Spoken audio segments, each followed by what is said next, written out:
Please join your hearts with mine in prayer. Now, loving God, send your Holy Spirit down upon us, that hearing your word we might understand it, and that understanding your word we might go forth and do it. Amen. Well, in what seems like a lifetime ago, I had just married and moved to Connecticut for the first time. I had purchased my first car just 9 months before. It was a 1971 Chevy Vega. You had one. Okay, so you know what I'm about to say, don't you? Yes. Now, mine cost all of $400 because it was 9 years old by the time I bought it. Apparently, it was worth every dollar, too. Got me through one winter, and for that I'm grateful. But every spring in Vermont, there's this little matter of car inspections that have to happen. And at the time, we had to have a sticker on our windshield that had the number of the month when we'd had the car inspection. And if it wasn't the right color sticker and the right number on it, we would be pulled over. We knew that. So I presented the 1971 Chevy Vega for inspection. And when the mechanic called me in a little while, he said, well, sorry, I can't complete the inspection. And I asked him why. And he said, well, when I put it up on the lift to look underneath, I couldn't decide if it was going to bend this way or this way. So that was the end of that. As a wedding present, my family gave us a car. Don't get excited. Even though it was a beautiful gesture, and they did pay almost twice as much for that one as the Vega. It was a 1974 AMC Hornet. The same car that James Bond drove in Hong Kong in one of the films, by the way. Same model, even the same color orange. It did get us to Connecticut, and it allowed me to commute to work from Groton to Mystic every day. But that car had problems. I had to learn how to service an engine. We didn't have money for a mechanic. I did have enough money for the Reader's Digest Guide to Car Repairs, though, and access to a few tools. So I did learn what was going on under the hood, and believe me, there was a lot of space under the hood because it was a big engine compartment and a small engine with not a lot bolted onto it, including a carburetor and a choke that had rusted out because apparently the car had been in a flood at least once. And, it's a wonder that it worked as long as it did. I learned about some of the problems as I learned to fix the car. But one day, the rear differential made a loud noise and then stopped differentiating. That's serious. A friend down the street let me borrow their car so I could get to work the next day. The Hornet never made it back to our driveway. Before I left work that afternoon, I got a call from my wife who said, you can drive that car back where it came from and walk home, which fortunately was just up the block. So in the driveway, as I rounded the corner on the sidewalk, I saw a little white Toyota. 1973, by the way, so don't get excited again. I asked whose it was, and I was told it's ours. I asked what we had paid for it, and was told it was a gift. A Navy couple with whom we had shared Bible study came and visited that evening, and they explained. That little Toyota had been making the rounds of Navy housing for several years. It was there for precisely the kind of circumstances in which we had found ourselves. They had been given that car in a time of need, and now they were passing that blessing on to us. There were only two rules about the Toyota. The first rule was we were never to try to pay them back in any way for it. The second rule was that when we no longer needed it, and provided it was still running, we were to pass it on to someone else, which in time we did. That was when I first learned how a generous gesture can make the difference between sinking into a cycle of debt or thriving. That idea that generous gestures will make a difference, that idea is growing distant in this era of burgeoning obligations. We live in a time when it feels like the bathtub of common assets is draining into a private pool and the fence is 9 feet tall. A pool of wealth, of privilege, of entitlement, whatever you want to call it. It feels like scarcity is becoming an everyday thought, if not a reality. And we feel panicked at times when we consider whether we will have enough to sustain our everyday lives, whether we'll have enough to retire on, whether we'll have enough to pass to children, whether we'll be able to take care of relatives who can't care for themselves. It engenders at times a sense of panic. And whether that perception of enough is accurate, it can seem that our perception of enough is beside the point, faced with what surrounds us. The perception that we are a land of plenty is paired with the idea of the burdens that we need to carry in order to have a taste of that plenty. In June of this year, the average household carried over $8,000 of credit card debt. Adds up to over $1 trillion across the nation. The total household mortgage debt was about $12.5 trillion. And for those of you who may go and look that up later, I subtracted the million of credit card debt already. Even though this figure represented about 10% of household income, it's still a very real burden. It feels like a very real burden. A periodic obligation, one that carries consequences when we fail to meet it. In this era of abundance, we carry burdens. And in this era of community, we often feel like we're expected to carry our burdens alone.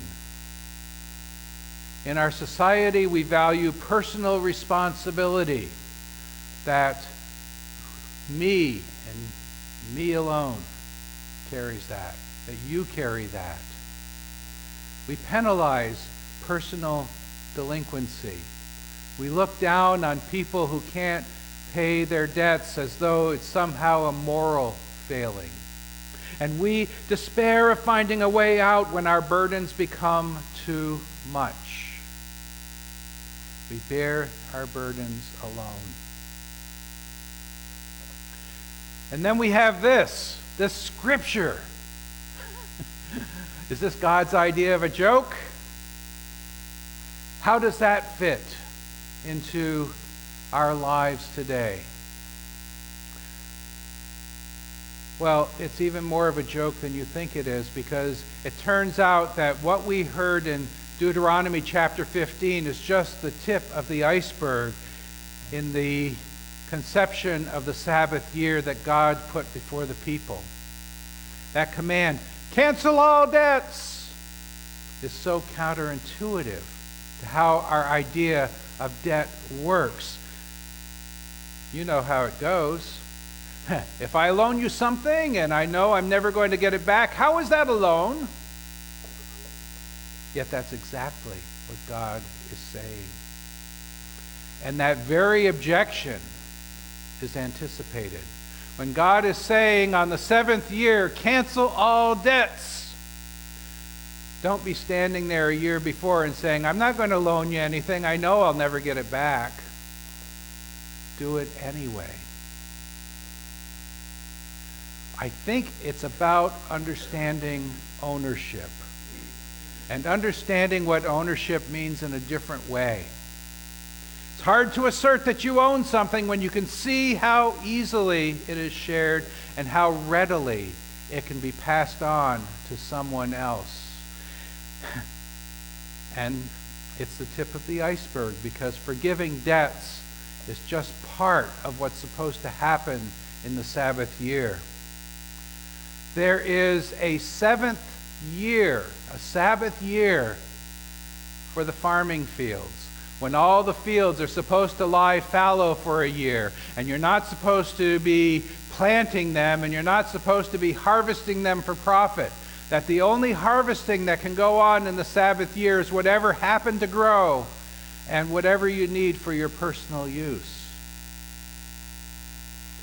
There's a seventh year for the agricultural animals. A seventh year in which you're not supposed to breed them intentionally, when you're not supposed to work them, when you give the animals a break for a change. And besides the seventh year, there's even a Sabbath of Sabbaths, the year of Jubilee. It comes after 7 cycles of 7 years, the 50th year, for those of you who did your math. As Christians, we've often passed along the belief that the Jubilee was never observed, and so we let ourselves off the hook and say, well, that was pie in the sky. Nobody ever did that. But in fact, we've been misled. Jubilee, in fact, did happen every 50 years. And many of the great events in the history of Israel came about in reference to the Jubilee year that people did count and people did observe. On the 50th year, it wasn't just farmland, it wasn't just animals, it wasn't just debt, it was all land ownership turned over on the 50th year. Imagine that, those of you who are living in ancestral homes that have been passed down generation to generation. Wouldn't happen during a Jubilee year. You'd give it up. It was a once-in-a-lifetime festival for most people, because most people didn't live much longer than 50 years. And it taught an important lesson about God's economy and God's perspective. In that Jubilee year, in that concept of the Sabbath of Sabbaths, the weight of what we owe shifts from the individual to the entire community. We're no longer alone. We're no longer carrying our burden in silence. It's something that the entire community shares, because when you forgive a debt, you're saying, I'll carry that with you.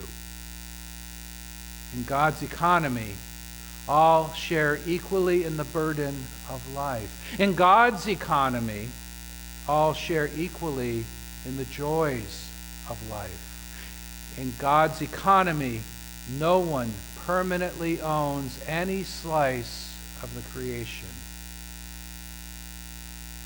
What sabbatical year, Sabbath year living means can be seen in the way we share burdens.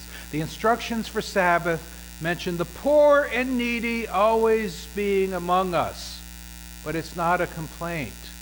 Those words may sound familiar because Jesus quotes them in part when he's attacked about his practice of the Sabbath, when the people who want to keep rigid laws tell him, you can't harvest wheat on the Sabbath, even if it's just for your personal use, even if it's going directly from your hand to your mouth.